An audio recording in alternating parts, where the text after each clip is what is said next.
Where does this leave Big Ange? He's in big trouble. That's where he is. Big Ange is in big trouble. It's a shocking first half. They were better in the second half. You know, what I saw of it, they created chances, but Everton are always going to sit in. They're 3-0 up. You know, they're going to have nervy moments because they've been in this situation before at the start of the season with Sean Dyche, and they were winning games 2-0 and end up losing it. But they had a nice cushion. 3-0 is unacceptable. You go away to Goodison Park, you're 3-0 down at half-time. I understand there's injuries. I get that, but you're professionals. You can't tell me Ben Davies ain't good enough, Dragosan ain't good enough, Pape Sarr, Maddison, Son, Kulusevski. You know, you've got good players in that team, Pedro Porro, Jed Spence. You know, you've still got top players in the team to, you know, go and get results. I know there's some young kids in there, but, you know, you brought them in to play when other players can't play. So they've got to perform. And they're not performing. Where's the leaders on the pitch? Where's the characters? Where's your captain? Son's meant to be the captain. He's not a captain. Missed some chances today. He's a great player. Been an unbelievable servant for Tottenham Hotspur Football Club. He's not a captain. He ain't going to dig you out of a hole. He ain't going to get players by the scruff of the neck. He's the nicest guy in the world. Everyone loves him. He's a really nice person. Is that what you need? Is he captain? I don't know. I just don't see it. I'm watching them after the game now, just seeing pictures of it. Just been watching them going over, clapping the fans, and look, the fans, they're trying to say stick together and be together. It's not good enough. What's it, 12 defeats in the Premier League? You know, Pedro Porro saying we stick together. I get that, I understand that. These players are getting paid a lot of money. You've got to step up, you've got to perform. You know, you've gone away to Goodison Park, you're 15th in the table, you're 3-0 down at half-time. You can't tell me that's good enough. How can you expect fans who are travelling up there, paying their hard-earned money to go and watch their team play, and they're 3-0 down at half-time, and you're asking them to stick together? Come on. You know, the butt stops with the manager at the end of the day, and it ain't good enough. I know there's injuries, and I know there's been, you know, big players out, Van der Ven, Romero, you know, Solanke today's injured. But they've still got good players. There's still good players out there. Son, Maddison, Kulusevski. You know, Dragosan's an international, by the way. He's meant to be a top player. Yeah. Jed Spence, Pedro Porro's a top player. All right, there's injuries. But so you're saying Daniel Levy should act now and remove Ange Postecoglou from his job? Look, it's easy for me to sit here and say Ange out. You know, I'm sure it's going to be trending, right? You know, and it's easy for me to say get him out. What's the answer?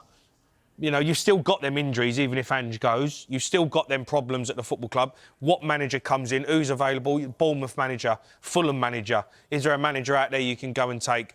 You know, you've seen Amorim, who's doing an unbelievable job at Sporting Lisbon, goes to Man United and they look awful. So what is the answer? I'm not sure. I don't think Ange is going to change. I don't think Ange is going to sort this mess out. Spurs are 15th in the table, and if it carries on, they're in a relegation fight. And you can't keep a manager in charge of a football club just because you beat Liverpool 1-0 in the first leg of a Carabao Cup. You know, you've still got to go to Anfield. Do you wait until then and see if we go through and get to the final because he says he wins trophies in his second season? Premier League's bread and butter. You have to perform week in, week out in the Premier League. And Spurs are not doing that. It's the 12th defeat out of 22 games. That is unacceptable. Any other manager in Spurs' history would have got the sack. I was there when one day Ramos, we won the Carabao Cup. 6-7 games into the next season, I think we lost the first 3 or 4 games, didn't win, got the sack. It just won the Carabao Cup, sacked him. You can't perform like they're playing, and you can't expect to stand a job when you're 15th in the table as a Spurs manager. Harry Redknapp was in charge, he's gone. Sacked. See you later. I don't know, I don't understand why Ange has got so much credit in the bank.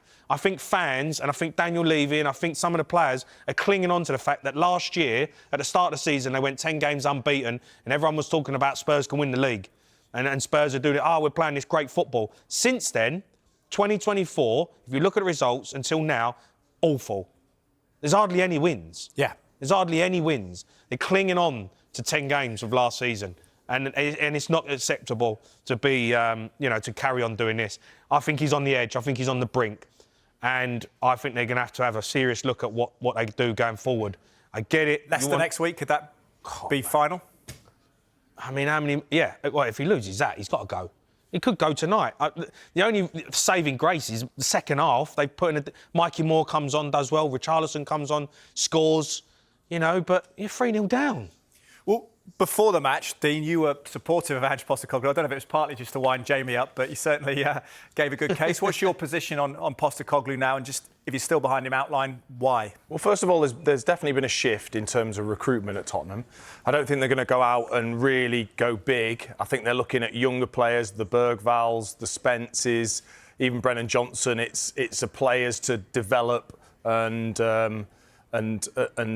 then if you have to sell, you're making a profit. I think that's definitely a shift. So then when you see the injuries that they've got, the players that they're bringing in, they're young, they're still developing. They haven't got that leadership that Tottenham clearly need in those type of games. I personally don't see how you can sack Ange when he's not got Van de Ven, Romero, Bentancur, Basuma today, your 4 best defensive players. Your goalkeeper is injured as well. So you've just brought in a really young goalkeeper and he's been thrown straight in because Fraser Forster didn't play very well. And your centre-forward's missing as well. I think the other players do have to do more. They've not been good. Son has definitely not been good enough this season. Maddison's been in and out. Kulusevski's been your best player. Richarlison's coming back. But I just don't see how you can make that change when those players are missing. You make that decision if those players are fit and it's a disaster, then you go, yeah, absolutely. But I still think he needs a bit more help in terms of recruitment and the players that they bring in. They need to sign someone. Spurs need to make some signings. It's January. And we know, you know what Daniel Levy's like. You know, January signings never is our forte to bring players in. But he has to go and look at getting some top players in. And players that are going to start. Not players who are going to come in and develop. And I get it. You know, Dean says that, you know, you're bringing in these young players to develop, and I get that. You want young stars in your team. We brought Archie Gray in. He's been a good player, and he's going to be a great player for Spurs.